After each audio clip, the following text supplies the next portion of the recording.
आज हम कक्षा 11 के इतिहास विषय के पहले अनुभाग का अध्ययन आगे जारी रखेंगे। पहले अनुभाग के अंदर हमने पूर्व की कक्षा के अंदर पढ़ा था कि किस प्रकार से जो हमारे प्राचीन पूर्वज थे, जो प्राचीन मानव था, वो होमो सेपियंस तक की एक यात्रा को प्रारंभ करके पूर्ण किया था। तो होमो सेपियंस तक का अध्ययन हमने कर लिया है और इसके अगले भाग के रूप में हम आधुनिक मानव के क्रमिक विकास, आधुनिक मानव का जो नाम है वो हमने दे दिया था होमो सेपियंस। तो अब होमो सेपियंस का जो विकास है वो किस प्रकार से होगा और वो कैसे वर्तमान मानव तक पहुंचा है, इस बारे में आज हम जो अध्ययन करेंगे। ठीक है, तो आगे देखते हैं कि आधुनिक मानव के प्राचीनतम जीवाश्म। सबसे पहले हम यहाँ से इस पाठ को प्रारंभ कर रहे हैं क्योंकि हमें समझना है कि आधुनिक मानव जो होमो सेपियंस है उसका उद्भव किस स्थान पर हुआ है और उद्भव के पश्चात वो किस यात्रा से गुजरा ताकि वो वर्तमान स्थिति तक पहुंच पाया है। तो देखिए, सारणी पर एक नज़र डालते हैं तो हमें जीवाश्म मिलते हैं। पहला जीवाश्म जो हम देख रहे हैं वो मिल रहा है हमें ओमो किबिस। ओमो किबिस नामक स्थान है, ये है इथियोपिया में। कहाँ पर है? इथियोपिया में है। ये 1,90,000 वर्ष पूर्व, 1,90,000 से 95,000 वर्ष पूर्व से लेकर के और 1,60,000 वर्ष पूर्व तक का ये जीवाश्म हमें प्राप्त हुआ है। ये कहाँ से प्राप्त हुआ है? ये ओमो किबिस से प्राप्त हुआ है, इथियोपिया से प्राप्त हुआ है। दूसरा देखते हैं, दूसरे जो जीवाश्म है इसमें बॉर्डर गुफा से प्राप्त हुआ, दिकेल्डर्स से प्राप्त हुआ और क्लासिस नदी के तट से भी हमें ये प्राप्त हुए हैं। ये सभी जो स्थान हैं ये कहाँ है? ये सारे स्थान दक्षिणी अफ्रीका के अंदर स्थित है। बॉर्डर गुफा, दिकेल्डर्स और क्लासिस नदी का मुहाना, ये कहाँ पर है? ये दक्षिणी अफ्रीका में है। ये कब के हैं? ये 1,20,000 वर्ष से लेकर के और 50,000 वर्ष पहले तक के जीवाश्म हमें प्राप्त हुए हैं। नेक्स्ट देखते हैं, नेक्स्ट है आपका दर एस सुल्तान। दर एस सुल्तान ये मिला है हमें मोरक्को से। ये कहाँ से प्राप्त हो रहा है? मोरक्को से प्राप्त हो रहा है और ये है 70,000 से लेकर के 50,000 वर्ष पुराना।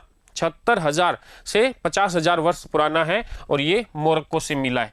तो यहाँ पर देखिए, अगर इस सारणी को हम देखेंगे तो पहले के जो प्राचीनतम 3 जीवाश्म हमें प्राप्त हो रहे हैं वो एक ही महाद्वीप से मिल रहे हैं। कहाँ से मिल रहे हैं? ये अफ्रीका महाद्वीप से इनकी प्राप्ति हो रही है। आई बात समझ में? अब आगे बढ़ते हैं। अब देखिए, कफजे स्कूल, कफजे स्कूल जो है ये मिल रहा है हमको इजराइल से। कहाँ से मिला है? इजराइल से मिला है। 1,00,000 से 80,000 वर्ष पूर्व का ये जीवाश्म माना जाता है। इसके बाद में मुंगो लेक, मुंगो लेक है ऑस्ट्रेलिया में और यहाँ से भी जो जीवाश्म मिला है ये 45 से 35,000 वर्ष पुराना जीवाश्म है। इसके बाद में देखिए निहा गुफा, ये है बोर्नियो के अंदर और इसकी प्राचीनता है 40,000 वर्ष पूर्व का है ये निहा गुफा। और फिर है क्रो-मैग्नन।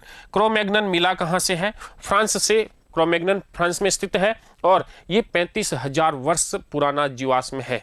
देखिए, इस सारणी को देखने का और अध्ययन करने का हमारा उद्देश्य क्या है उसे समझते हैं। ये इजराइल में है, ये ऑस्ट्रेलिया में है, ये बोर्नियो में है और ये फ्रांस में है। इसका मतलब कुछ एशिया महाद्वीप में है, कुछ यूरोप महाद्वीप में भी है और ऑस्ट्रेलिया के अंदर भी जीवाश्म हमें प्राचीन मानव के होमो सेपियंस के जीवाश्म प्राप्त हो रहे हैं। इसका मतलब ये अफ्रीका में है और ये क्या है? विभिन्न स्थानों से प्राप्त हो रहे हैं, अलग अलग महाद्वीप से हमें ये प्राप्त हो रहे हैं। तो देखिए, मूल मुद्दा तो ये है कि जो आधुनिक मानव यानी कि होमो सेपियंस है उसका उद्भव कहाँ से हुआ, प्रश्न ये है। और इसका उत्तर अगर इस सारणी में ढूंढने जाएं तो हमें मिल रहा है पहला उत्तर तो ये कि ज़्यादातर जो जीवाश्म, जो प्राचीनतम जीवाश्म प्राप्त हुए हैं वो कहाँ से? वो अफ्रीका से प्राप्त हुए। जबकि कुछ ऐसे जीवाश्म भी है हमारे सामने जो हमें अफ्रीका से ना मिल करके और विश्व के अन्यत्र स्थानों से, अलग अलग महाद्वीपों से उसके अवशेष जो है, होमो सेपियंस के अवशेष हमें प्राप्त हो रहे हैं। तो इस प्रकार से हमारे सामने 2 विचारधाराएं आती है। पहली तो ये विचारधारा आ गई कि अफ्रीका के अंदर पैदा हुए और अफ्रीका से ही होमो सेपियंस का विकास हुआ है, जबकि दूसरी विचारधारा तो ये आ रही है कि नहीं, विश्व के अलग अलग जगहों पर होमो सेपियंस जो है वो उसका अपना विकास करके वर्तमान मानव तक पहुंचा है। आई बात समझ के अंदर? तो अब इन दोनों विचारधाराओं को हम देखते हैं और इन दोनों विचारधाराओं को समझने के लिए अर्थात उद्भव के सिद्धांत को समझने के लिए, कौन सा सिद्धांत?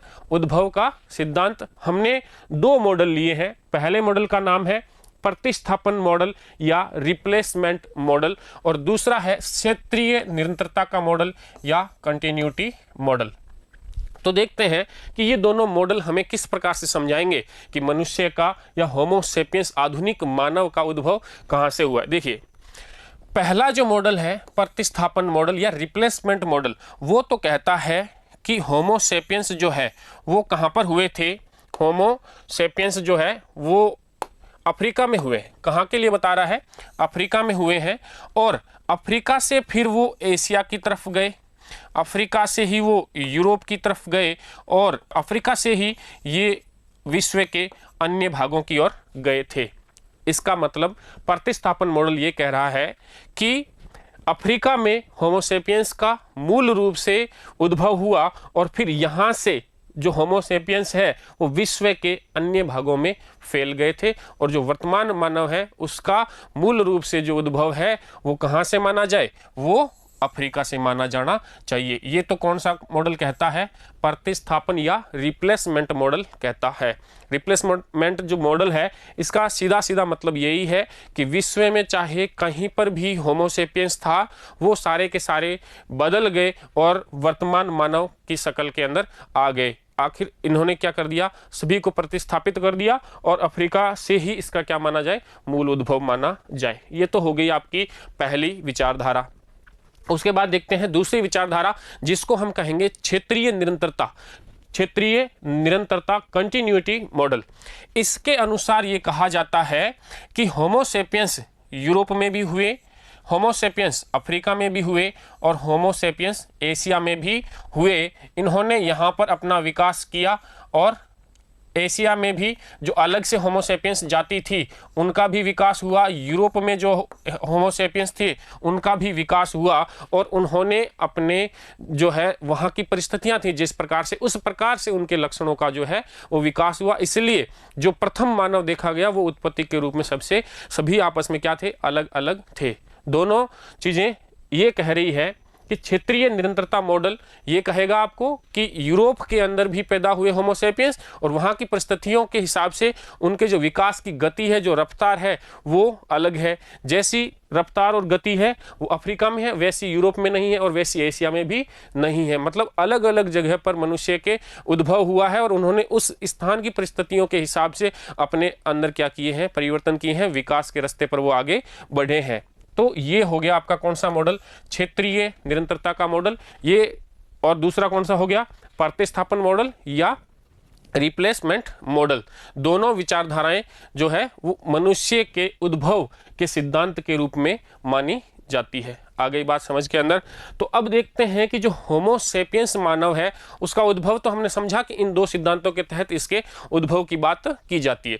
अब होमो सेपियंस मानव जो है वो वर्तमान मानव तक पहुंचा है तो उसने क्या क्या क्रियाकलाप किए हैं? जैसे कि उसने भोजन पर निर्भरता रही है तो भोजन किस प्रकार से करता होगा और धीरे धीरे उसके अंदर उसने विकास कैसे किया। रही बात निवास के स्थान की तो पहले उसका निवास कहाँ था, बाद में उसने कैसे कैसे क्रमिक रूप से विकास किया। संप्रेषण माध्यम क्या है, संदेश पहुंचाने का माध्यम क्या है, संचार किस प्रकार से कर रहा है, औजार बनाए हैं, औजार किस प्रकार से बनाए हैं, औजारों के अंदर उसने धीरे धीरे एक प्रगाढ़ता हासिल की है वो किस प्रकार से हासिल की है। इन सारी चीज़ों के ऊपर इस क्लास के अंदर हम आगे अध्ययन करेंगे। तो सबसे पहले हम लेते हैं आदिकालीन मानव के भोजन प्राप्त करने के तरीके के बारे में अध्ययन प्रारंभ करेंगे। आदिकालीन मानव भोजन प्राप्त करने के तरीके। तो जैसा कि हमने इस सारणी से समझाया है कि भोजन प्राप्त करने के 4 तरीके थे। कौन कौन से? पहला संग्रहण, दूसरा शिकार, तीसरा अपमार्जन और चौथा हो गया आपका मछली पकड़ना। हमें इन चारों के कुछ कुछ साक्ष्य मिले हैं, उसी आधार पे हम अनुमान लगा करके कह रहे। हालांकि हम ये सारी चीज़ें कन्फर्मली नहीं बोल सकते, क्योंकि ये प्राचीन इतिहास है जिसका हमारे पास में कोई लिखित साक्ष्य उपलब्ध नहीं है। ठीक है, हमने जो प्राप्त किए हैं, औजार प्राप्त किए हैं, कुछ अवशेष प्राप्त किए हैं, कुछ जीवाश्म प्राप्त किए हैं, उन्हीं के आधार पर ये हम सारा जो है वर्णन अभी प्रस्तुत कर पाएंगे। ठीक बात है। तो सबसे पहला देखते हैं हम मुद्दा संग्रहण का।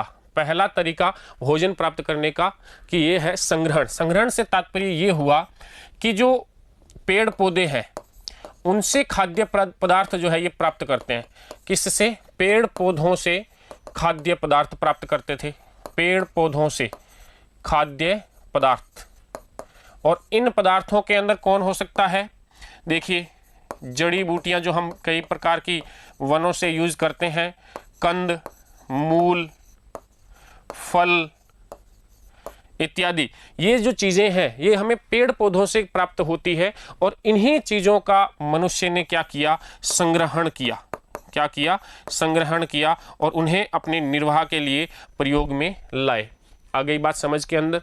जबकि हमें इस प्रकार का अभी तक कुछ साक्ष्य तो मिला नहीं है कि हम ये कह सके, ये सिर्फ हमारा अनुमान है कि वो इस प्रकार से जो है संग्रहण करते होंगे। क्यों नहीं मिला, इसका भी एक कारण है। देखिए, वनस्पति के कोई भी अवशेष जो है वो लंबे समय तक बरकरार नहीं रह सकते। सिर्फ एक ही शर्त होती है कि दुर्घटनावश या संयोगवश यदि कोई वनस्पति आग से जल जाए लेकिन पूर्ण रूप से ना जले, उसका कोई अवशेष जो है वो शेष रह जाए, तो ऐसी स्थिति में कार्बनीकरण की क्रिया हो जाती है। कौन सी क्रिया हो जाती है? कार्बनीकरण। और कार्बनीकरण की क्रिया के कारण वो वनस्पति का जो अवशेष है वो कार्बनीकृत हो जाएगा और फिर ऐसी स्थिति में उसका अवशेष जो है वो लंबे समय तक बरकरार रह सकता है। लेकिन अभी तक हमें इससे किसी भी प्रकार के साक्ष्य जो है वो प्राप्त नहीं हुए हैं। तो पहला तरीका तो हमने देख लिया। कौन सा तरीका है? ये जो खाद्य वनस्पतियां हैं उनका क्या है? संग्रहण किया करते थे। उसके बाद में सेकंड आता है आपके पास शिकार और अपमार्जन। इन दोनों को हम एक ही साथ देखते हैं। तो देखिए, अपमार्जन जो शब्द है इसके लिए हम एक और शब्द उपयोग में ले सकते हैं और वो है रसदखोरी। क्या शब्द है? रसदखोरी। इन दोनों शब्दों को समझते हैं। देखिए, अपमार्जन का तात्पर्य क्या हुआ? अपमार्जन का मतलब है कि त्यागी हुई वस्तुओं को साफ करना, त्यागी हुई वस्तुओं को साफ करना और फिर उन्हें उपयोग में लेना। देखिए, त्यागी हुई वस्तु, कौन सी वस्तु? त्यागी हुई वस्तु को उपयोग में लेंगे, इसके लिए उसको क्या करेंगे? साफ करेंगे। और रसदखोरी, रसदखोरी का मतलब होता है शिकार की खोज करना। क्या मतलब होता है? शिकार की खोज। रसदखोरी का तात्पर्य हो गया शिकार की खोज। ठीक है, अब देखते हैं कि ये कैसे, ये इनके भोजन प्राप्त करने के तरीकों में कैसे काम आएगा। या तो ऐसा कोई जानवर जो अपनी मृत्यु स्वयं ही उसकी मृत्यु हो गई हो, या फिर किसी अन्य हिंसक पशु के द्वारा किसी जानवर को मार दिया गया और फिर उसका मांस जो है कुछ बच गया, कुछ तो उसने खा लिया और कुछ जो है वो शेष बच गया। तो इस प्रकार से जो शेष मांस प्राप्त हुआ है उसको मनुष्य ने क्या कर लिया? उस मांस मज्जा को उसमें से निकाला और उसने उसको अपने खाने के प्रयोग में ले लिया। तो ये तो प्रक्रिया आ गई आपकी किसमें? अपमार्जन या रसदखोरी के अंतर्गत आ गई। अब मामला देखते हैं शिकार का। तो जहां तक हम साक्ष्य प्राप्त कर रहे हैं तो शिकार के लिए छोटे स्तनपायी प्राणी, प्रारंभिक जो मानव था उसने किसको चुना? छोटे जो स्तनपायी प्राणी थे उन्हें शिकार किया, उनका शिकार किया। छोटे स्तनपायी प्राणी कौन हो सकते हैं? चूहा हो सकता है, ससुंदर हो सकता है, चूहा ससुंदर हो सकता है, सरीसृप हो सकते हैं, सरीसृप। इसके अलावा कीड़े मकोड़े हो सकते हैं। इनको भी शिकार करके वो खाने के काम में ले सकते थे। तो कुल मिलाकर के इन्होंने क्या किया? शिकार के रूप में छोटे स्तनपायी प्राणियों का शिकार किया। चूहा हो गए, सुसुंदर हो गए, सरीसृप हो गए, कीड़े मकोड़े हो गए, पक्षी हो गए, इनका शिकार किया और अपना भोजन बनाया। लेकिन हमें शिकार का वास्तविक रूप से साक्ष्य का मतलब समझिए, शिकार, ऐसा शिकार जो सुनियोजित ढंग से किया गया हो, पहले से तय किया गया कि इस प्राणी को मारना है, इस प्राणी की हत्या करनी है और फिर उसका हमें आहार के रूप में प्रयोग करना है। तो उसके लिए उन्होंने क्या की? एक योजना बनाई। योजनाबद्ध तरीके से शिकार के साक्ष्य मिले हैं हमें। पहला जो साक्ष्य मिला है वो मिला है हमको बॉक्स ग्रोव से, और दूसरा जो साक्ष्य हमें मिल रहा है वो मिल रहा है सोनिंजन से। तो देखिए हम इसको अच्छे से ढंग से समझते हैं कि जो बॉक्स ग्रोव से हमें साक्ष्य मिला है ये क्या चीज़ है। बॉक्स ग्रोव जो है ये इंग्लैंड में है। कहाँ स्थित है? ये इंग्लैंड में है, ठीक बात है। और ये जो सोनिंजन जो है ये जर्मनी में स्थित है। कहाँ स्थित है? जर्मनी के अंदर। तो बॉक्स ग्रोव से एक साक्ष्य मिला है जिससे हम ये कह सकते हैं कि उन्होंने सुनियोजित ढंग से जो है वो शिकार किया। और ये जो साक्ष्य है ये है आपका 5 लाख वर्ष पहले का। कितने का? 5 लाख वर्ष पहले का साक्ष्य है ये। आई बात समझ में? तो 5 लाख वर्ष पहले का सुनियोजित शिकार का साक्ष्य जो हमें प्राप्त हुआ है वो कहाँ से? इंग्लैंड से प्राप्त हुआ है। इंग्लैंड में कौन सी जगह है? Box Grove. उसके बाद में आपका नाम आता है सोनिंजन। सोनिंजन जो है वो जर्मनी में स्थित है और यहाँ से जो साक्ष्य मिला है ये 4 लाख वर्ष पहले का है। कितने का? 4 लाख वर्ष पहले का साक्ष्य है। तो 4 लाख वर्ष पहले का जो शिकार का सुनियोजित साक्ष्य मिला वो मिला हमको सोनिंजन जर्मनी से, और 5 लाख वर्ष पहले का जो हमें शिकार का साक्ष्य मिला है वो मिला है हमें बॉक्स ग्रोव इंग्लैंड से प्राप्त हुआ है। उसके बाद में तीसरा एक यहाँ पे लिखा हुआ है दोलनी वेस्टोनाइस। दोलनी वेस्टोनाइस ये एक नदी है, और इसके बारे में यदि हम समझें तो देखिए यहाँ एक नए पेज पे लेते हैं इसको।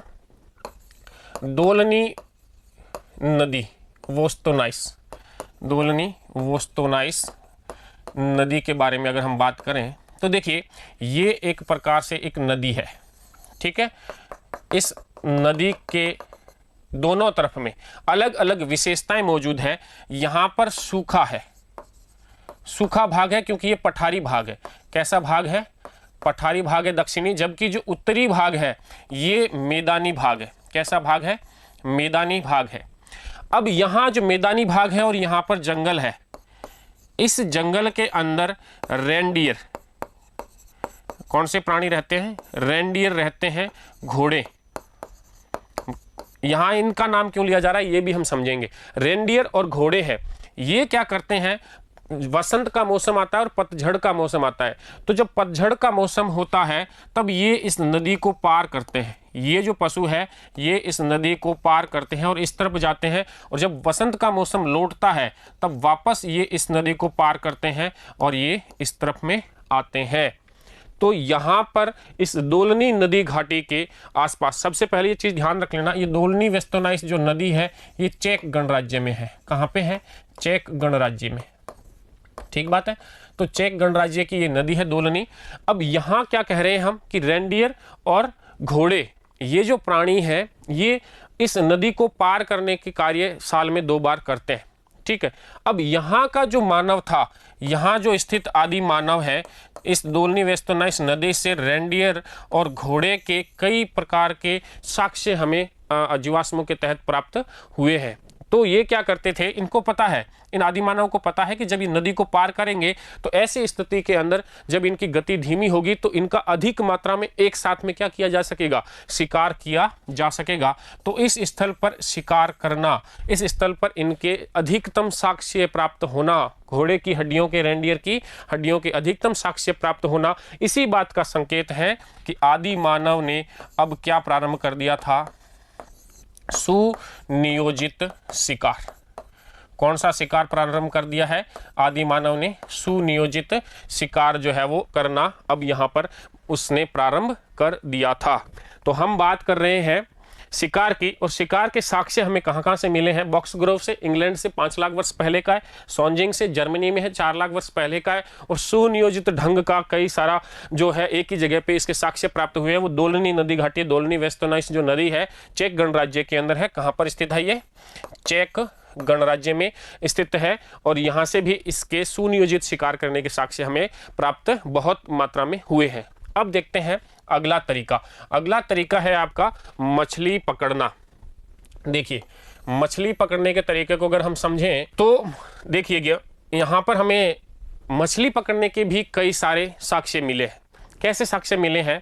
कि जिन स्थानों की खोज हुई है, जो उत्खनन स्थानों के हुए हैं, मतलब कि उत्खनित स्थान, उत्खनन जो स्थान है वहाँ से मछली की हड्डियाँ प्राप्त हुई है। क्या प्राप्त हुई है?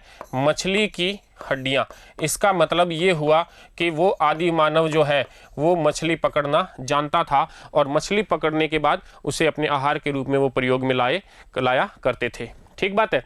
तो कुल मिलाकर के हमने देखा कि जो आदिकालीन मानव है वो भोजन प्राप्त करने के लिए विभिन्न तरीकों पर आश्रित था, जिसमें से संग्रहण जो वनस्पतियां हैं, खाद्य पदार्थ हैं, कंदमूल, फल वगैरह, उनका संग्रह करके उन्हें भोजन के रूप में प्रयोग में ले रहा है। उसके अलावा हमने देखा शिकार और अपमार्जन, कोई ऐसी वस्तु जो पहले से किसी अन्य के द्वारा शिकार कर दी गई है या स्वयं अपनी मृत्यु से वो कोई जानवर मर गया है तो उसका उपयोग करना। शिकार का जो वास्तविक नियोजित ढंग के जो शिकार करने के साक्ष्य हैं वो भी हमें विभिन्न स्थानों से प्राप्त हुए हैं। और शिकार का जो पहला साक्ष्य हमें मिल रहा है वो आज से 5 लाख वर्ष पूर्व का मिल रहा है, सुनियोजित शिकार का, और दूसरा जो मिल रहा है जर्मनी से वो 4 लाख वर्ष पूर्व का है। इसके अलावा हमने देखा मछली पकड़ करके भी वो अपने आहार के रूप में प्रयोग में लिया करते थे, इसके भी साक्ष्य जो है वो हमें प्राप्त हुए हैं। तो ये हो गया आपका भोजन प्राप्त करने के तरीकों के बारे में अध्ययन। उसके बाद में हम देखते हैं निवास किस प्रकार से होगा, आदि मानव का निवास स्थल। ठीक है, तो जैसा कि हमने पढ़ा कि जो प्राचीन मानव है वो वानर से साम्यता रखता है, और जब वानर से साम्यता रखता है तो निवास कहाँ करता था? वो पेड़ों पर। कहाँ पे निवास कर रहा है? पहले पेड़ों पर निवास कर रहा है। लेकिन अब जो मानव है वो पेड़ों पर निवास करने के बजाय अब वो कहाँ आ रहा है? गुफाओं के अंदर अपने घर बना रहा है। कहाँ बना रहा है? गुफा में निवास। ठीक है, इसके अलावा अब वो जो है पेड़ों का सहारा ना लेते हुए अब वो निवास कहाँ कर रहा है? धरातल पर। कहाँ पे करेगा? धरातल पर निवास करेगा, गुफाओं के अंदर अपना निवास कायम करेगा। तो देखिए हमें कैसे पता चल रहा है कि वो पेड़ों पर से उतर के अब कहाँ पहुँच रहा है? गुफाओं के अंदर पहुँच रहा है। तो देखिए हमें विभिन्न जगहों से औजार मिले हैं। क्या मिले हैं? औजार मिले हैं। जैसे कि कोई एक परिदृश्य की कल्पना करते हैं कि ये एक परिदृश्य है, कोई जंगल का क्षेत्र है और इस जंगल के बड़े भूभाग के अंदर आदि मानव निवास करते हैं जो पहले पेड़ों पर निवास कर रहे होंगे यहीं पर। अब ये बात इसको समझते हैं। देखिए आदि मानव यहाँ पर निवास कर रहे हैं, ठीक बात है। अब ये यहाँ पर मान लीजिए कोई एक पहाड़ी है और इस पहाड़ी के अंदर यहाँ गुफाएं हैं। क्या है? गुफा है, ठीक बात। तो अब आदि मानव पहले अपना भोजन प्राप्त कर रहा है यहाँ से, जैसे कि ये इस परिदृश्य के अंदर कोई एक नदी है, इस नदी के पास से आदि मानव पहले तो क्या करता था? शिकार को कहाँ लेके जाएगा? अगर उसको अपने भोजन के लिए ले जाना है तो वो पेड़ों पर जहाँ पे वो निवास कर रहा है वहीं ले जाएगा। लेकिन अब हमें साक्ष्य मिले हैं कि वो यहाँ से जो शिकार है उन्हें विभिन्न गुफाओं के अंदर लेके गया है। कहाँ लेकर के गया है? गुफाओं के अंदर। गुफाओं के अंदर विभिन्न पशु पक्षियों की हड्डियों के जीवाश्म प्राप्त हुए हैं, हड्डियों के अवशेष प्राप्त हुए हैं, और इन्हीं अवशेषों की सहायता से हम कह सकते हैं कि अब मनुष्य ने कहाँ पे निवास करना प्रारंभ कर दिया था? गुफाओं में निवास करना है वो प्रारंभ कर दिया था। तो आई बात समझ के अंदर, एक परिदृश्य के अंदर विभिन्न जो मानव है वो क्या कर रहे हैं? सभी गुफाओं के अंदर निवास प्रारंभ कर रहे हैं, ठीक बात है। तो अब देखते हैं कि गुफाओं और खुले स्थानों पर आवास के हमें कौन कौन सी जगहों से साक्ष्य प्राप्त हुए हैं और क्या क्या साक्ष्य प्राप्त हुए हैं। तो आवास के जो साक्ष्य है वो सबसे पहला जो साक्ष्य मिल रहा है वो मिल रहा है किलोम्बे व ओलोर्जे साइली के यहाँ से हमें प्राप्त हुआ है। किलोम्बे और ओलोर्जे साइली ये जो जगह है, दोनों ही जगह ये है केन्या में। कहाँ पर स्थित है? केन्या के अंदर स्थित है। पहले हम इन जगहों के सिर्फ स्थल को देखते हैं, उसके बाद में इनमें क्या मिला है वो सारी चीज़ें देखेंगे। उसके बाद में आती है आपकी लेजरेट गुफा। ये जो लेजरेट गुफा है ये हमें मिली है फ्रांस के अंदर। कहाँ से मिली है? फ्रांस के अंदर मिली है। उसके बाद में आती है आपकी टेरा अमाटा। टेरा अमाटा ये भी हमें कहाँ से मिल रही है? फ्रांस से मिल रही है। उसके बाद में आता है आपका चेसोवांजा। चेसोवांजा जो है ये हमें मिला है केन्या से। कहाँ से मिला है? केन्या से। और इसके अलावा हमारे सामने एक नाम है स्वार्ट क्रांस। स्वार्ट क्रांस ये हमें मिला है दक्षिणी अफ्रीका से। कहाँ से मिला है? दक्षिणी अफ्रीका, ठीक बात है। तो ये आवास के साक्ष्य मिल रहे हैं। क्या मिल रहे हैं? मनुष्य आदि मानव के आवास के साक्ष्य। अब यहाँ से हमें अवशेष क्या मिले हैं जिससे हम ये कह सकें कि ये क्या रहे होंगे? प्राचीन आदि मानव के जो है आवास के साक्ष्य है। तो देखिए पहला है आपके समक्ष किलोम्बे व ओलोर्जे साइली। यहाँ से तो आपको मिल रहे हैं सल्क उपकरण। क्या मिल रहे हैं? सल्क उपकरण। और इसी के साथ ही साथ एक और चीज मिल रही है, हस्त कुठार। क्या मिली है यहाँ से? हस्त कुठार। आई बात समझ में? देखिए, किलोम्बे और ओलोर्जे साइली जो केन्या में स्थित है, यहाँ से मनुष्य के आवास के साक्ष्य मिले हैं। यहाँ से हमें सल्क उपकरण मिल रहे हैं, पत्थर के औजार मिल रहे हैं। उन औजारों की सहायता से मनुष्य एक ही जगह पर मिले हैं वो। तो इसका मतलब ये हुआ कि इसी जगह पर बैठ करके मनुष्य ने इन औजारों का निर्माण किया है, ताकि वो क्या कर सके, शिकार में इन औजारों का प्रयोग कर सके। ये क्या है? औजार हैं मनुष्य के द्वारा निर्मित किए हुए। उसके बाद में आती है आपकी लेजरेट गुफा। तो देखिए, लेजरेट जो गुफा है, यहां से भी हमें दो साक्ष्य मिले। पहला साक्ष्य तो ये है कि यहां से दो चूल्हे मिले। क्या मिले हैं? बहुत ही इंपॉर्टेंट हमारे लिए साक्ष्य है, दो चूल्हों की प्राप्ति होना। ये दो चूल्हे कहाँ से मिल रहे हैं? लेजरेट गुफा से मिल रहे हैं। साथ ही साथ यहाँ से इसके अलावा और क्या चीज़ मिल रही है? और मिल रही है वनस्पति के अवशेष। क्या मिल रहे हैं? वनस्पति के अवशेष मिल रहे हैं। कंद मूल फल बीजों की गुठलियां, ऐसे कुछ अवशेष जो है वो भी हमें इस लेजरेट गुफा से प्राप्त हो रहे हैं। तो इसमें सबसे महत्वपूर्ण बन जाता है हमारा ये दो चूल्हे मिलना। कितने? दो चूल्हे मिलना। दो चूल्हे मिलने को हम यहाँ अलग से देखेंगे। यदि एक चूल्हा प्राप्त हो रहा है, इसका मतलब वो किस काम में लिया है? अग्नि के लिए काम में लिया गया है। भाई, अग्नि जलाने के लिए ही तो काम में आएगा चूल्हा। लेकिन अग्नि भी किस प्रकार की? अग्नि कैसी होगी? चूल्हे में आग कितनी जलेगी? जितनी हम चाहेंगे उतनी तो जलेगी। इसका मतलब ये क्या हुआ कि ये नियंत्रित अग्नि का प्रयोग है। किसका प्रयोग है? नियंत्रित अग्नि। कैसी अग्नि? नियंत्रण में है। जितना आदिमानव चाह रहा है उतनी ही आग लगाएगा। देखिए, अनियंत्रित का मतलब अपने आप लग जाए, जो हमारे बस में ही नहीं हो, उसको एक बड़े पैमाने पर फैलने से हम रोक भी नहीं सके, तो वो होती है अनियंत्रित। लेकिन ये क्या है? नियंत्रित अग्नि। अगर नियंत्रित अग्नि का प्रयोग चूल्हा मिल रहा है, इसलिए मतलब यही हुआ कि नियंत्रित अग्नि है। और नियंत्रित अग्नि का प्रयोग तो कई जगहों पर किया जा सकता है, जो निश्चित रूप से उस समय के आदिमानव ने भी किया होगा। जैसे कि नियंत्रित अग्नि मिल रही है, चूल्हा मिल रहा है, और वो भी कहाँ पे मिल रहा है? गुफा के अंदर मिल रहा है। कहाँ मिल रहा है? गुफा के अंदर। इसका मतलब इसका कार्य और भी हो सकता है। क्या कार्य हो सकता है इस नियंत्रित अग्नि का? कि गुफा के अंदर प्रकाश के लिए, गुफा में प्रकाश, रोशनी के लिए इस अग्नि का प्रयोग किया गया। इसके अलावा प्रकाश के साथ साथ और किस रूप में काम आ सकती है ये? उष्णता के लिए।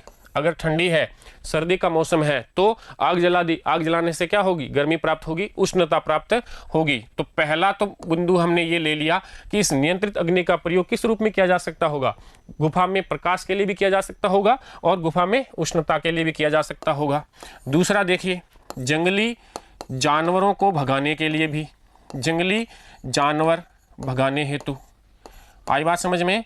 जंगली जानवर अगर आग जलाएंगे तो इससे क्या हो जाएंगे? भाग जाएंगे डर करके, तो वो उसके आदिमानव के नज़दीक नहीं आएंगे। हिंसक पशु जो है वो इसके नज़दीक नहीं आएंगे। तो जंगली जानवर जो है, हिंसक जानवर है, उन्हें भगाने के लिए भी उन्होंने क्या किया है? आग का प्रयोग किया है। इसके अलावा भोजन पकाना, किस में प्रयोग हो सकता है इस नियंत्रित आग का? भोजन पकाने में भी नियंत्रित आग का प्रयोग किया जा सकता था। इसके अलावा देखिए, चौथा बिंदु हम लेते हैं इस नियंत्रित आग के प्रयोग के रूप में। तो इन्होंने क्या किया है? लकड़ी को, किसको? लकड़ी को आग में पकाया। लकड़ी को आग में पकाया। इससे क्या हुई? लकड़ी का कौन सा रूप आया? लकड़ी जो है वो कठोर बन गई। क्या बन गई? कठोर बन गई।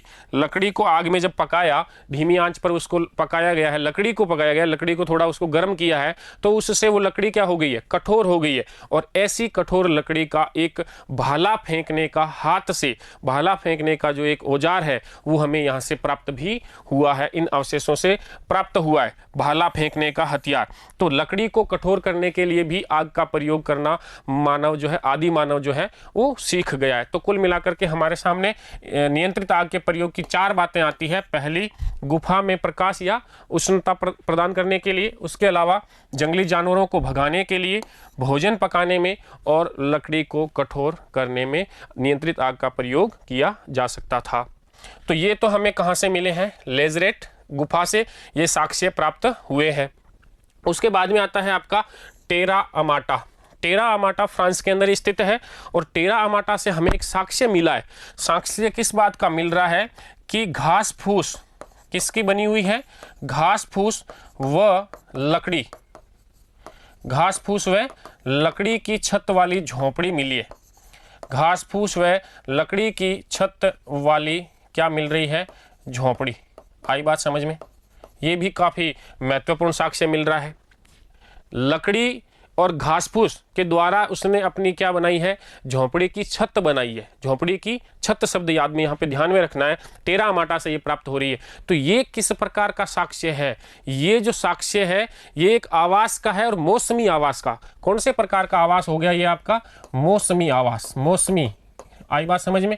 तो मौसमी आवास का साक्ष्य जो है वो हमें टेरा अमाटा से प्राप्त हो गया है फ्रांस के अंदर। मौसमी आवास का मतलब समझे? बारिश का टाइम है, बारिश होने वाली है, अब वो पेड़ों पर रहते थे, भीगते रहते थे, अब वो धरातल पर आ गए तो उन्होंने धरातल पर आने के बाद में एक झोंपड़ी नुमा जो वस्तु है वो तैयार की है और उसके अंदर वो बैठ करके आराम से बारिश से बच भी सकते हैं। घास फूस डाल दी, उसके ऊपर लकड़ियाँ डाल दी ताकि पानी जो है वो अंदर नहीं आएगा। तो ये किस प्रकार का साक्ष्य मिल गया हमें? मौसमी आवास का साक्ष्य मिल गया। कहाँ से प्राप्त हुआ? ये टेरा अमाटा नामक स्थान से प्राप्त हो गया है। उसके बाद में देखिए चेसोवांजा व स्वार्ट क्रांस। चेसोवांजा और स्वार्ट क्रांस जो है ये दोनों अलग अलग जगह पर है।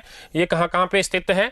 ये है केन्या के अंदर और उसके अलावा दक्षिणी अफ्रीका में। तो देखिए ये जो चेसोवांजा और स्वार्ट क्रांस है यहाँ से भी हमें कुछ साक्ष्य मिले हैं।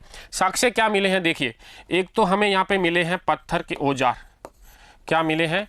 पत्थर के औजार। ठीक बात है। दूसरा यहाँ से हमें एक चीज और मिल रही है और वो हमारे लिए सबसे महत्वपूर्ण है, वो है चीनी मिट्टी। क्या है? चीनी मिट्टी को आग में पकाना, आग में पकाने के साक्ष्य मिले। आग में पकाने के साक्ष्य मिले।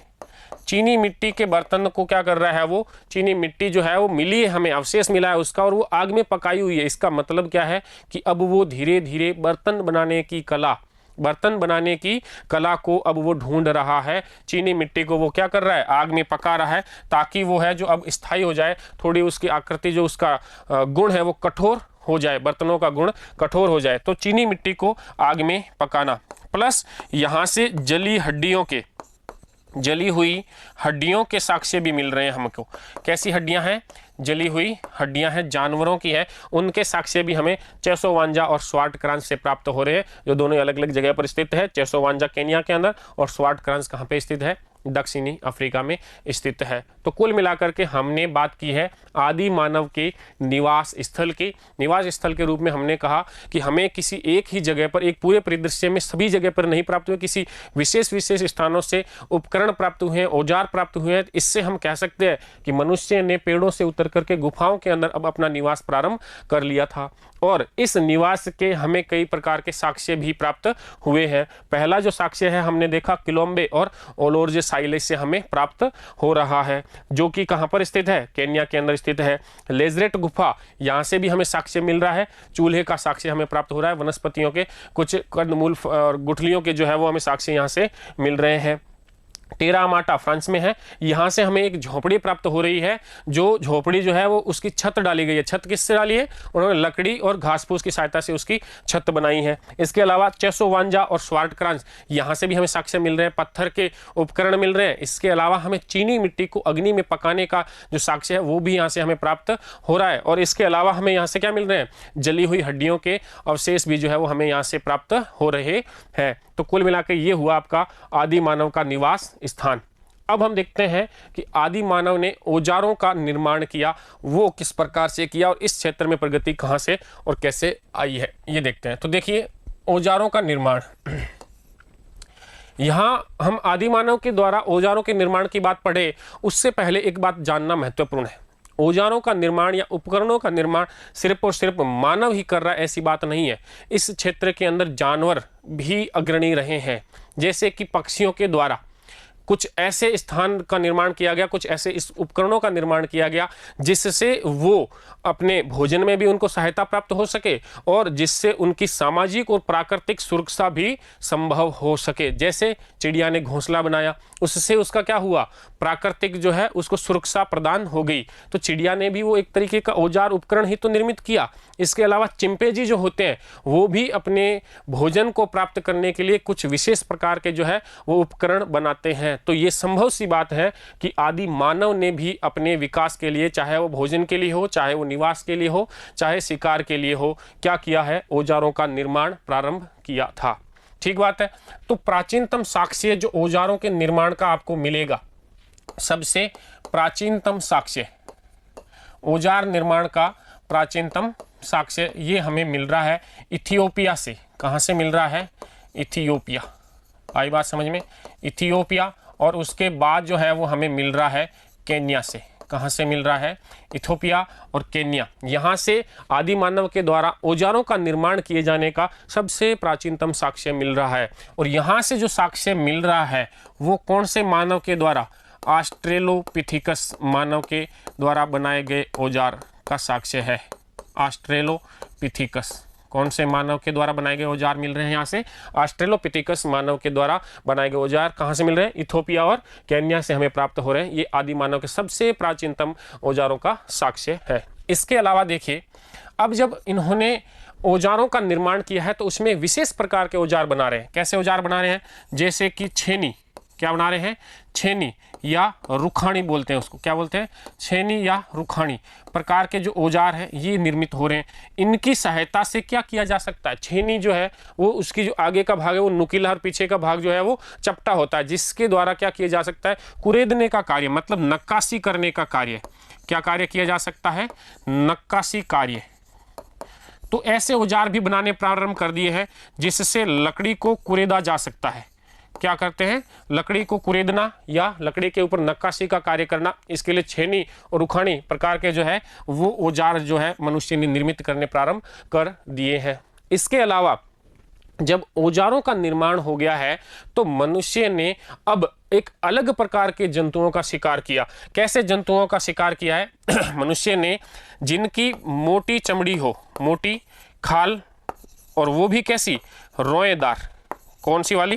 रोएदार, मतलब जिस पर घने बाल हो, इस प्रकार के जानवरों का शिकार किया और उनकी खाल को वस्त्र के रूप में पहनना प्रारंभ किया है।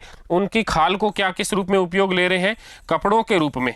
लेकिन यहाँ पर देखिए एक बहुत बड़ी बात आएगी, जब खाल को कपड़ों के रूप में उपयोग लेना है तो जब उसको अपने चारों तरफ अगर वो खाल को लपेटेंगे तो उसको आपस में दोनों सिरों को वापस बांधना तो पड़ेगा ना।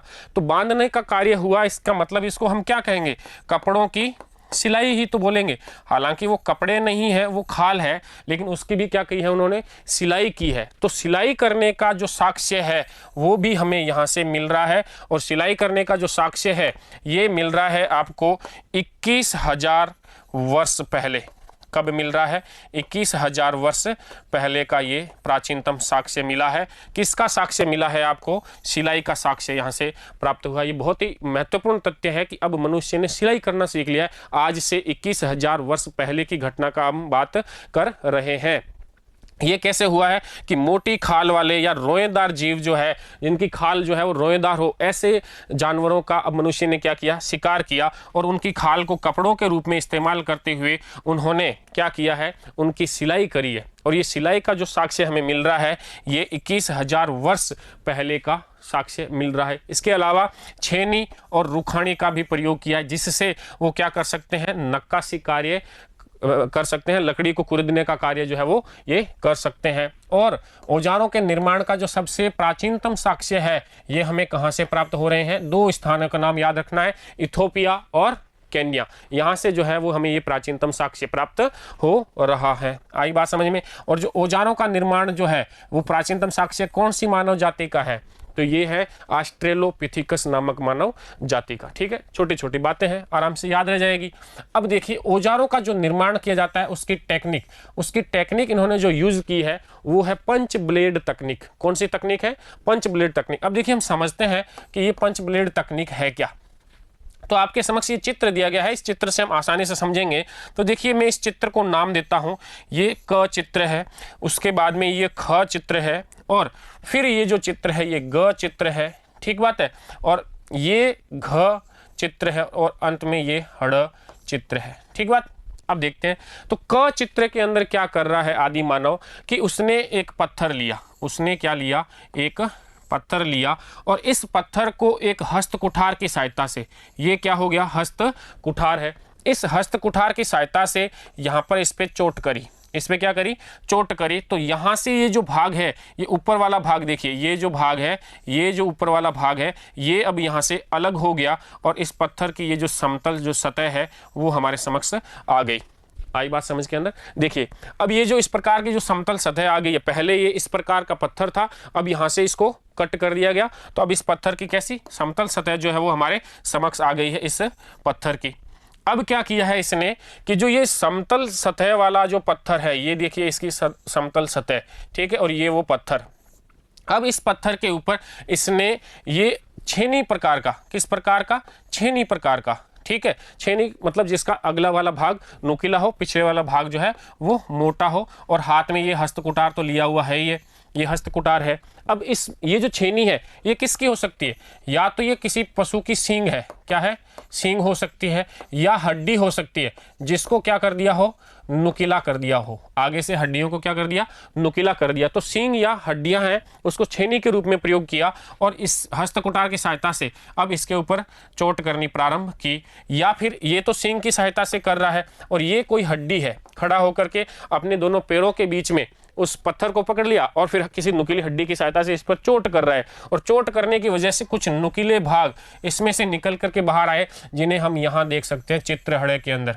इसमें हम स्पष्ट देख पा रहे हैं कि ये जो चित्र है, ये जो हमारे समक्ष औजार तैयार हुए हैं, ये जो औजार हैं ये चाकू जैसी शक्ल के हैं। कैसे हैं, चाकू जैसी शक्ल के औजार जो है, तीखा जो भाग है वो प्राप्त हो रहा है, जो शिकार करने के काम में भी आ सकता है, या प्राप्त शिकार को जो मांस है उसके अंदर जो हड्डियां हैं उन्हें उससे छीलने और खुरचने के काम में आ सकता है, या उन्हें काटने के काम में भी आ सकता है। इस प्रकार सूक्ष्म उपकरण जो है वो अब मानव ने यहाँ पर बनाने प्रारंभ कर दिए हैं।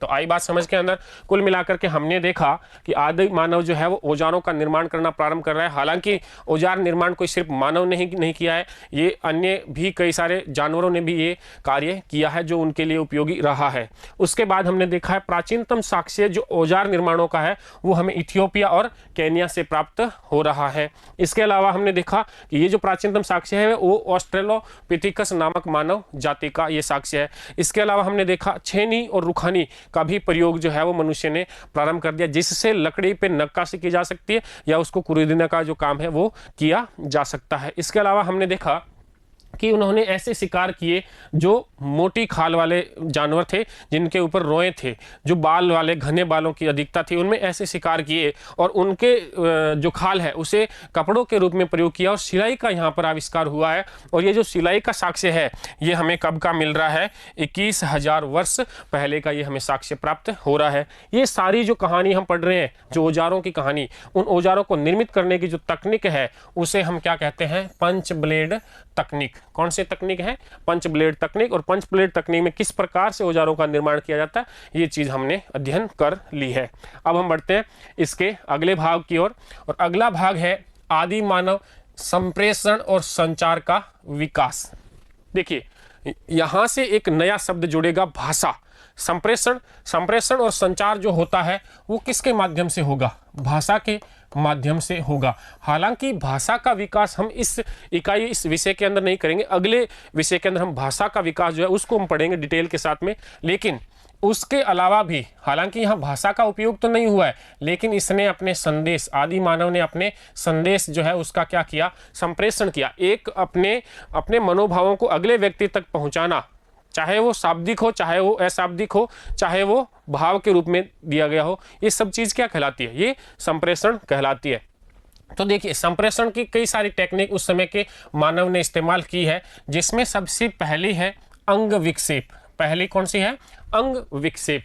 अंग का मतलब हो गया शरीर का कोई भी पार्ट, विक्षेप का मतलब उसमें बदलाव। आई बात समझ में? मतलब ये क्या हो गया, हाव भाव हो गए।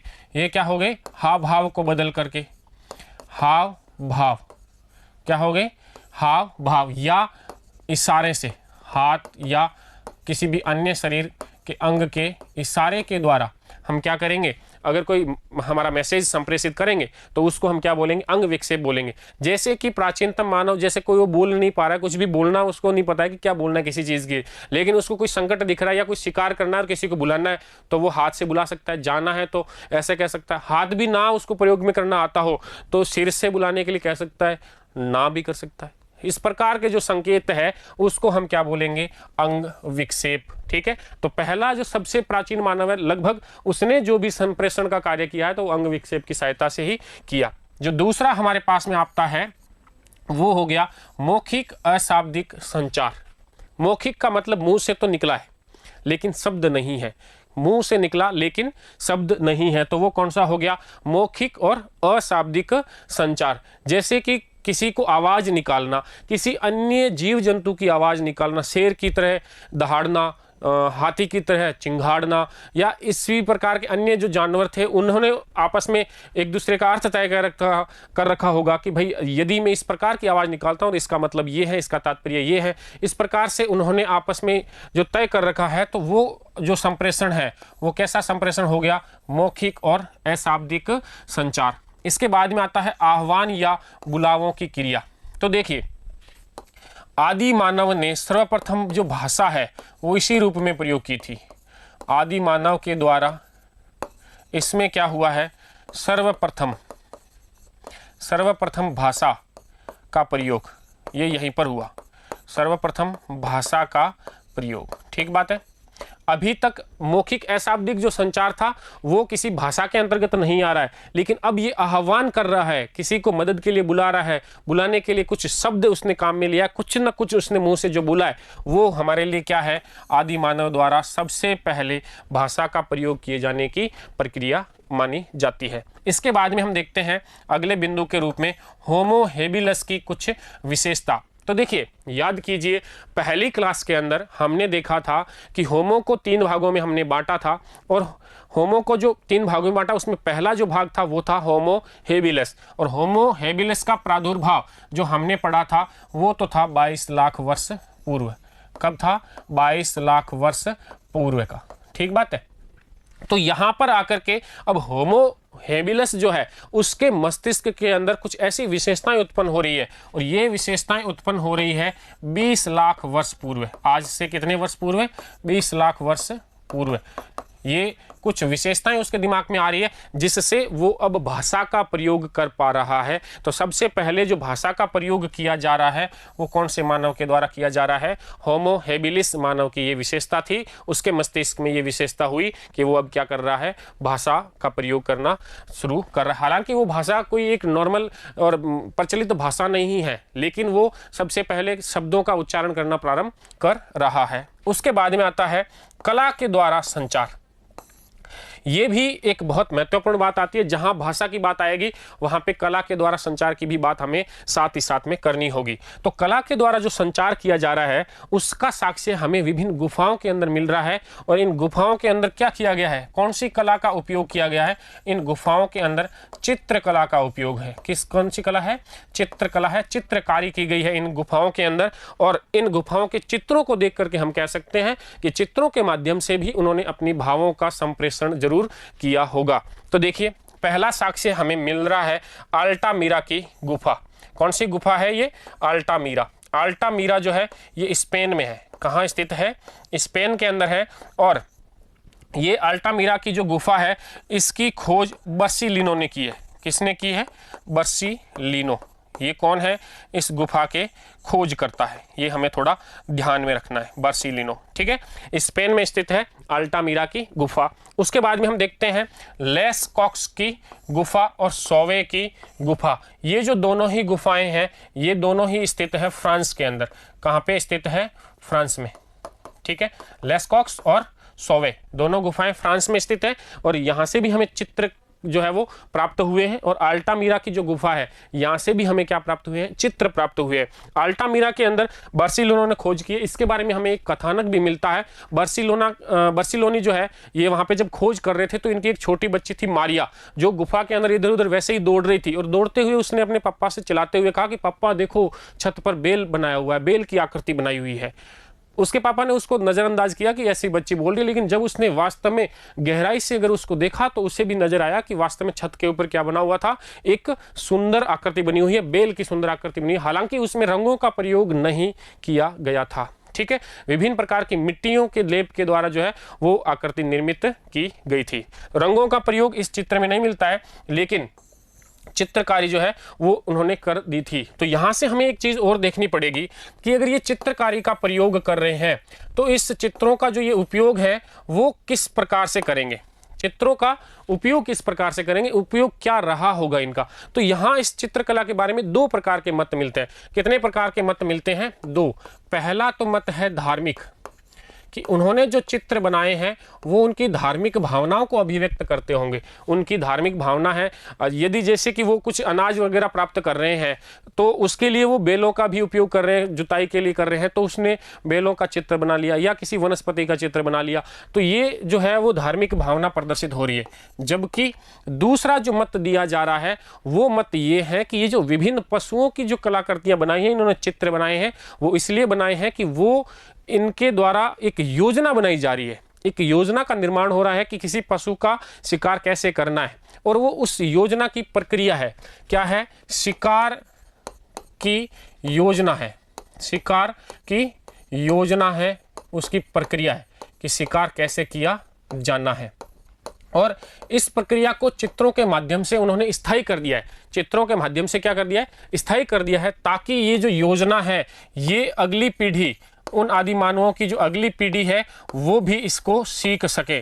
तो इन्होंने अगली पीढ़ी तक अपनी इस कला को और अपने इस योजना को या शिकार की प्रक्रिया को पहुंचाने के लिए उसे क्या कर दिया? चित्रित रूप दे दिया। तो कुल मिलाकर के चित्र बनाने के पीछे यहाँ पे दो भावनाएं, दो मत प्रचलित है कि या तो वो उनकी धार्मिक भावनाओं को व्यक्त कर रही है और या फिर वो उनकी कुछ योजनाएं हैं, उनकी कुछ प्रक्रियाएं हैं जो वो अपनी अगली पीढ़ी तक पहुंचाना चाहते हैं, उसको अक्षुण्ण बनाए रखना चाहते हैं, इसलिए उन्होंने चित्रकला का यहाँ पर प्रयोग किया होगा। तो कुल मिलाकर के अब हमने देखा है कि आदि मानव के द्वारा संप्रेषण व संचार का विकास किस प्रकार से किया गया था।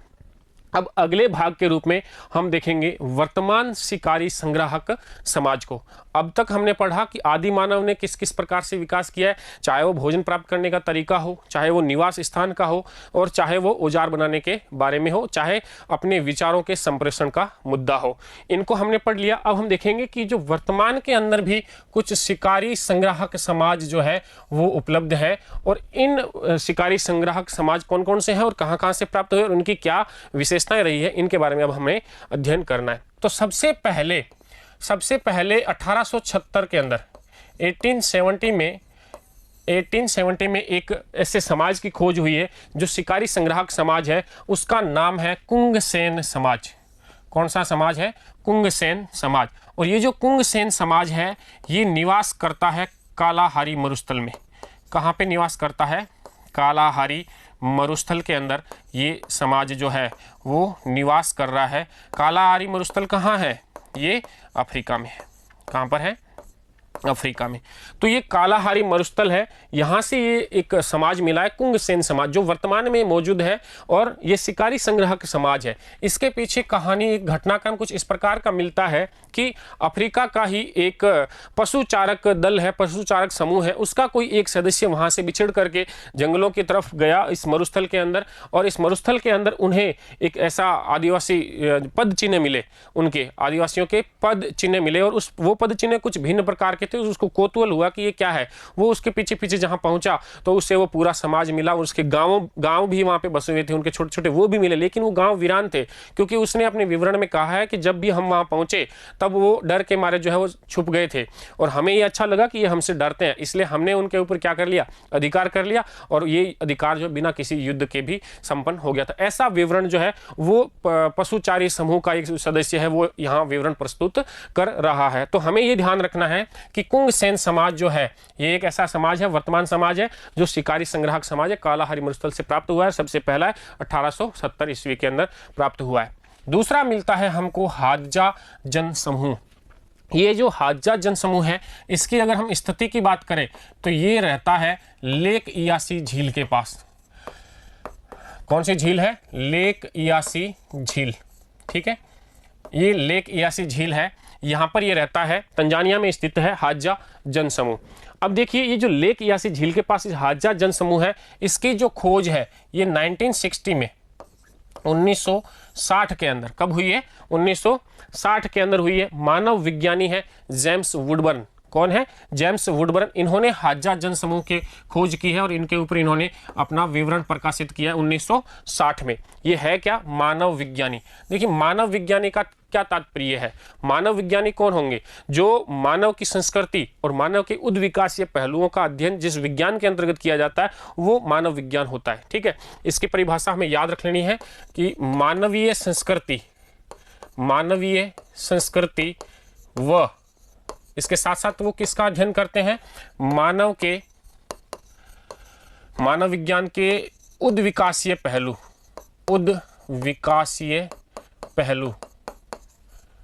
का जो अध्ययन करेंगे वो कौन से विज्ञान के अंदर किया जाता है? मानव विज्ञान के अंदर किया जाता है। तो ये इसी प्रकार का अध्ययन करते थे। कौन? James Woodburn. इन्होंने 1960 के अंदर लेक यासी झील के पास में एक जनसमूह की खोज करी। वो कौन सा है? हादजा जनसमूह। तो अब देखते हैं इनके खाद्य पदार्थों के बारे में। देखिए ये जो हादजा जनसमूह है, हादजा जो क्षेत्र है लेक यासी झील का, ये प्राकृतिक वनस्पति और कंदमूल, फल, जड़ी बूटियों से एक भरपूर क्षेत्र है और साथ ही साथ यहाँ पर जानवर भी, जंगली जानवर भी भरपूर मात्रा में है, प्रचुर मात्रा में यहाँ पे शिकार जो है वो उपलब्ध हो जाता है। लेकिन यहाँ पे एक महत्वपूर्ण ध्यान रखने वाली जो बात है कि इनके खाद्य पदार्थ जो है 80%, कितने प्रतिशत? 80% तो इनके कौन से हो गए? वनस्पति है। इनके खाद्य पदार्थ प्रमुख रूप से कौन सी है? वनस्पति है 80% तो, और 20% जो है वो ये मांस खाते हैं, साथ ही साथ शहद भी प्रयोग में ले लेते हैं। तो मांस और शहद मिलाकर के तो सिर्फ 20% ही है, जबकि वनस्पति पर उनकी निर्भरता 80% तक की है। अब यहाँ मांस के अंदर भी ध्यान रख लेना, हाजा लोग जो है वो हाथी का मांस नहीं खाते। किसका मांस नहीं खाते हैं? मतलब हाथी का शिकार जो है वो हाजा जनसमूह नहीं करता। ये एक भी महत्वपूर्ण बात है। यहाँ पर ये ध्यान रख लेना कि इतना सारा शिकार उपलब्ध होने के बावजूद भी ये वनस्पति पर निर्भर करते हैं और है किसके? ये शिकारी संग्राहक समाज से रिलेटेड है। तो ये इनके लिए एक थोड़ी अलग बात है, हमें ध्यान में रखनी है। अब अगला बिंदु आता है इनके शिविर के बारे में कि ये कहाँ रहते हैं, किस प्रकार से रहते हैं और इनकी क्या विशेषता है उसके बारे में। ठीक है, तो देखिए अब अगर इनकी शिविर की बात हम करें तो शिविर जो है इनके तटीय क्षेत्र है, मतलब चट्टान और पेड़ों के बीच में है, किसी नदी के आसपास या खुले मैदान के अंदर ये निवास नहीं करते हैं। तो रही बात इनके शिविर की, तो देखिए शिविरों के अंदर हम बात करेंगे तो ये रहते हैं चट्टानों के बीच। कहाँ रहेंगे? चट्टानों या पर्वतों के अंदर रहेंगे और जंगल भी होने चाहिए। तो ये तो इनके शिविरों की खास विशेषता है। अब देखिए ये नदी के आसपास नहीं रहते हैं क्योंकि वहाँ पे जंगली जानवर जो है वो अधिक आना जाना उनका लगा रहता है। तो ये जो लोग हैं ये इनका जो जहाँ शिविर स्थापित करते हैं वो जो शिविर है ये नदी से या जल स्रोत से 4 से 5 किलोमीटर दूर बनाते हैं। कितने दूर बनाते हैं? 4 से 5 किलोमीटर दूर स्थापित करते हैं, क्योंकि हाजा जनसमूह की ऐसी मान्यता है कि यदि 5 किलोमीटर पर जल उपलब्ध हो जाता है तो वो उनके लिए कोई बड़ी बात नहीं है और ये 5 किलोमीटर जो है वो इससे अपना शिविर दूर भी बनाते हैं। कुल मिलाकर के और ये जो अपने शिविरों के अंदर निवास है इसमें भी मौसम के अनुसार अलग अलग हो जाता है। जैसे कि नमी का मौसम है और जैसे कि सूखे का मौसम है। तो जब नमी का मौसम होता है तब ये छितरे रहते हैं, छितरे हुए या विरल रूप में रहते हैं। छितरे और विरल रूप में इनका शिविर बसता है, अलग अलग जगह पर रहते हैं। जबकि जब सूखे की स्थिति होती है तब इनका जो शिविर होता है तब ये सघन रूप से होते हैं और किसी जल स्रोत के अपेक्षाकृत ज़्यादा नज़दीक में रहते हैं। तो ये हो गई इनके शिविर की बातें। शिविर के रूप में हमने देखा है कि ये चट्टानों, पर्वतों और जंगलों के अंदर रहते हैं और ये जो जल स्रोत है उससे 4 से 5 किलोमीटर दूर अपना शिविर लगा सकते हैं। इसके अलावा हमने देखा कि यदि नमी का क्षेत्र है, नम क्षेत्र है, तो वहाँ पर तो छितरे हुए रहते हैं खुले खुले रूप में, और अगर सूखा है तो वो किसी भी नदी या जल स्रोत के पास में जो है वो सघन रूप से बसे हुए होते हैं। नेक्स्ट बात है इनका अधिकार क्षेत्र, कि भाई जो हाजा जनसमूह है इनके जो कबीले हैं तो क्या कौन सा कबीला इनका अलग अलग टेरिटरी तय की हुई है या नहीं तय की हुई। तो इसके बारे में वुडबर्न अपने विवरण में लिखते हैं कि इनका कोई अधिकार क्षेत्र नहीं है, अधिकार क्षेत्र नहीं है, कोई भी कहीं भी के सिद्धांत पे कार्य करते हैं, कोई भी कहीं भी। इसका मतलब क्या हुआ कि कोई भी हाजा जनसमूह का लोग कहीं पर भी निवास कर सकता है, कहीं पर भी शिकार कर सकता है, कहीं से भी वनस्पति खाद्य पदार्थ जो है वो प्राप्त कर सकता है। इस प्रकार का जो है इनकी मान्यता है हाजा जन समूह की। तो कुल मिला के हमने वर्तमान शिकारी संग्राहक समाज जो है उसके बारे में दो बातें पढ़ी है। एक कुंगसेन समाज 1870 के अंदर हमें प्राप्त हुआ है कालाहारी मरुस्थल अफ्रीका के अंदर, और दूसरा हमने देखा है हाजा जन समूह लेक यासी झील के पास में है, तंजानिया के अंदर है, और 1960 में वुडवर्न के द्वारा इसकी जो है वो खोज हुई है, और इनके कुछ जो वास्तविक रूप है और इनके कुछ लक्षण है, कुछ विशेषता है, उनके बारे में हमने अध्ययन किया है। अब ये जो वर्तमान शिकारी संग्राहक समाज है, इनका वर्तमान का उपयोग अतीत को जानने में किस प्रकार से किया जा सकता है, उसके बारे में हम अध्ययन कर लेते हैं। तो जो शिकारी संग्राहक समाज है, ये वर्तमान से अतीत की ओर, अभी तक हम कहाँ से आए हैं, अभी तक हम अतीत से वर्तमान की ओर आए हैं, अतीत से वर्तमान की ओर आए हैं, लेकिन अब हम क्या करेंगे, वर्तमान से अतीत की ओर जाएंगे। और वर्तमान से अतीत की ओर जाना संजाति व्रत अध्ययन है। क्या है? संजाति व्रत अध्ययन। इसको कहते हैं एथनोग्राफी। क्या कहेंगे? एथनोग्राफी। इसका मतलब होता है इसमें अध्ययन किया जाएगा समकालीन नर जातीय समूह का। किसका करते हैं अध्ययन? ये समकालीन नर जातीय समूह का विश्लेषणात्मक अध्ययन करते हैं। कैसे करते हैं? विश्लेषणात्मक अध्ययन ये करते हैं। आई बात समझ में? तो विश्लेषणात्मक जो अध्ययन है समकालीन नर जातीय समूहों का, वो क्या कहलाएगा? संजाति व्रत अध्ययन या एथनोग्राफी। इसमें उस नर जाति के प्रत्येक चीज का, प्रत्येक विशेषताओं का, रहन सहन, उनका खान पान क्या है, उनका क्या ढंग है, उनके क्या धार्मिक रीति रिवाज है, उनके क्या सांस्कृतिक आडंबर है, उनका जो प्रशासनिक क्षेत्र है तो वो किस प्रकार का है, ये सारी जो चीजें हैं उनका अध्ययन जो है वो इसके अंदर किया जाता है। तो हम देख रहे हैं कि वर्तमान से अतीत की ओर जो संजाति व्रत अध्ययन है, इसका उपयोग किया जाए या नहीं किया जाए, तो इसके लिए दो विचारधाराएं प्रचलित है। कितनी विचारधाराएं प्रचलित है? दो। पहली तो इसके पक्ष में है, पहली विचारधारा तो इसके पक्ष में है, दूसरी विचारधारा इसके विपक्ष में है। देखिए पक्ष और विपक्ष कैसे बनते हैं वो बताते हैं। शिकारी संग्राहक समाज जो वर्तमान में है, उसके कुछ आंकड़े जुटाए जाए, उनके कुछ लक्षण जुटाए जाए, उनके कुछ तथ्य प्राप्त किए जाएं, और उसके आधार पे प्राचीन जो पुरातात्विक खोजें हुई है उनका विश्लेषण किया जाए, तो ये तो होता है इसके पक्ष में। आई बात समझ के अंदर कि यदि वर्तमान समाज के, वर्तमान शिकारी समाज जो है उसके तथ्यों के आधार पे वर्तमान शिकारी समाज के तथ्यों के आधार पर अगर हम ये वर्णन प्रस्तुत करें प्राचीन समाज का, प्राचीन शिकारी समाज जो है, प्राचीन आदि मानव है, उसका वर्णन हमें वर्तमान के परिप्रेक्ष्य में करें, तो ये तो हो गया संजाति व्रत अध्ययन का पक्ष की बात। जबकि कुछ विचारधाराएं, कुछ जो है वैज्ञानिक कहते हैं कि ये संभव नहीं है, क्योंकि वर्तमान का जो शिकारी संग्राहक समाज है वो उस समय के शिकारी संग्राहक समाज से कई बातों के अंदर अलग है। किन बातों में अलग हो सकता है? कि जो वर्तमान का शिकारी संग्राहक जो समाज है वो सिर्फ और सिर्फ शिकार संग्रहण तक ही सीमित नहीं है, वो कई प्रकार की आर्थिक क्रियाएं भी करते हैं, वनों से जो उपज है उसका व्यापार भी करते हैं। तो जो ये जो स्थिति है वो उस समय की तो नहीं रही होंगी। जो परिस्थितियां वर्तमान के अंदर हैं वैसी परिस्थितियां प्राचीन समाज के अंदर आदि मानव के समय में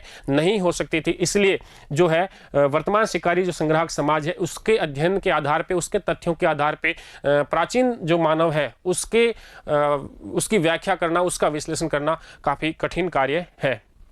अब हम इस पहले पाठ के अंतिम भाग की ओर बढ़ रहे हैं, पहले विषय के अंतिम भाग की ओर, जो उपसंहार के रूप में हमने अभी तक जो कुछ पढ़ा है उसको वापस एक शॉर्ट रिव्यू के तहत रिवाइज करते हैं।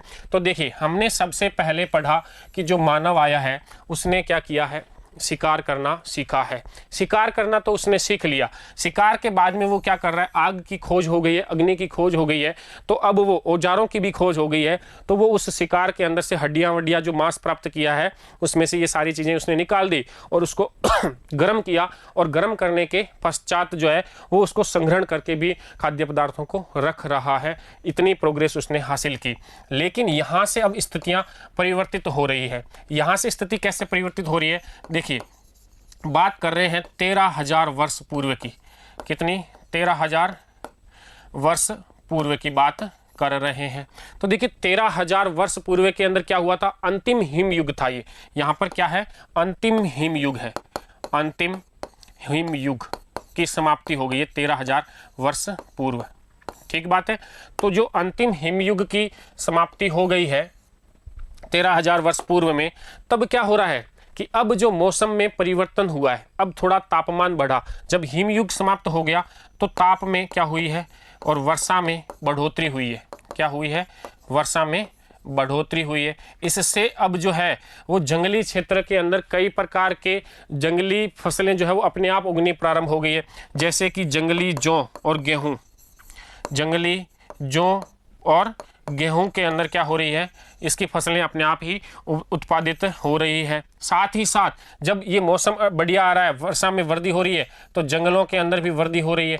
और जंगलों में जब वृद्धि हो रही है तो विभिन्न स्तनपायी प्राणी जैसे भेड़ है, बकरी है, मवेशी है, घोड़े है, गधे हैं, ठीक है, इनकी संख्या में भी क्या हो रही है, वृद्धि हो रही है। ये भी अब प्रचुर मात्रा में उपलब्ध होने प्रारंभ हो गए हैं। तो यहाँ से हम दो चीज़ें सीख रहे हैं कि जैसे जंगली जौ और गेहूं है, और स्थितियाँ जब अनुकूल होने लगती है तो जनसंख्या में वृद्धि होती है, और जब जनसंख्या में वृद्धि हुई, आबादी का भार बढ़ा, तो अब हमें प्रोडक्शन, उत्पादन, खाने के पदार्थ भी ज़्यादा मात्रा में चाहिए। और जब ज़्यादा मात्रा में चाहिए तो इस जौ और गेहूँ का हमें क्या करना पड़ेगा, उत्पादन प्रारंभ करना पड़ेगा। और ये जो भेड़, बकरी, मवेशी, गधे वगैरह हैं, इन्हें भी हमारे काम में इनको प्रयोग लेना पड़ेगा।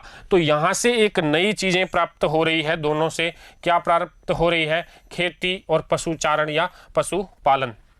आ गई बात समझ के अंदर। तो यहाँ से मनुष्य ने अब खेती करना सीख लिया, पशुचारण करना प्रारंभ कर दिया, पशुपालन करना प्रारंभ कर दिया। अब जब ये खेती कर रहे हैं, पशुपालन कर रहे हैं, तो खेती होने से कुछ और विशेषताएं आती है। खेती होने से क्या विशेषताएं आएगी, देखिए, खेती होने से एक विशेषता आएगी कि हमें सरप्लस प्रोडक्शन मिलेगा। कैसा प्रोडक्शन मिलेगा? सरप्लस प्रोडक्शन, अधिशेष उत्पादन जिसे हम कहते हैं, कि जितनी हमारी ज़रूरत है, जैसे हमने अनाज बोया, 2 बोरी अनाज मिला, लेकिन हमारे जो ज़रूरत है वो 1 बोरी की है, तो 1 बोरी हमारे पास क्या हो गया, अधिशेष उत्पादन। सरप्लस का मतलब होता है अधिशेष। ठीक बात है। तो जो हमारे साथ अधिशेष उत्पादन आया, अब इस अधिशेष उत्पादन को रखने के लिए हमें क्या बनाने पड़ेंगे, बर्तन बनाने पड़ेंगे ना, मिट्टी के बड़े बड़े बर्तन। तो आदि मानव ने भी जब खेती प्रारंभ की है तो उसको भी अधिशेष उत्पादन मिला और उसने क्या किए, बर्तन बनाए। अब ये बर्तनों को ले जा करके रोज रोज तो कहीं इधर से उधर घूमता नहीं रहेगा। जब खेती कर रहा है तो उसमें एक स्थायित्व आया है, और उसने क्या बनाया, अपने लिए एक स्थायी घर का निर्माण किया है, स्थायित्व प्रदान किया अपने जीवन को। और जब स्थायी घर बना है तो अब स्थायी घर के साथ में अन्य कई सारी ज़रूरतें हैं, वो भी आने लगी है। और स्थायी घरों की आबादी धीरे धीरे क्या होने लगेगी, सघन होने लगेगी। और सघन होते होते ये किसका रूप धारण करेगी, एक बड़े शहर का रूप धारण कर लिया। एक शहरीकरण की ओर आगे ये सभ्यता बढ़ गई। और शहरीकरण के बिंदु को ही हम अपने अगली विषय के अंदर, अगले इकाई के रूप में, अगले अध्याय के रूप में अध्ययन करेंगे, जिसमें हम लेखन कला और शहरी जीवन का विकास किस प्रकार से होना है, वो सारी चीज़ों का अध्ययन हमें अगले पाठ के अंदर करना है। तो अभी तक हमने हमारे प्राचीन मानव से लेकर के होमो सेपियंस तक की कहानी, और होमो सेपियंस से लेकर के और वर्तमान मानव के एक गृहस्थ रूप में एक स्थायी जीवन के तक की जो कहानी है, वो हमने पूरी की पूरी इस इकाई के अंदर पढ़ ली है। और उसके बाद अब स्थायित्व से आगे बढ़ते हुए वो शहरीकरण और भाषा का उपयोग, लेखन कला का उपयोग करना प्रारंभ कर देगा। इस बात का अध्ययन हम अपने अगले वीडियो के अंदर करेंगे। तब तक के लिए धन्यवाद।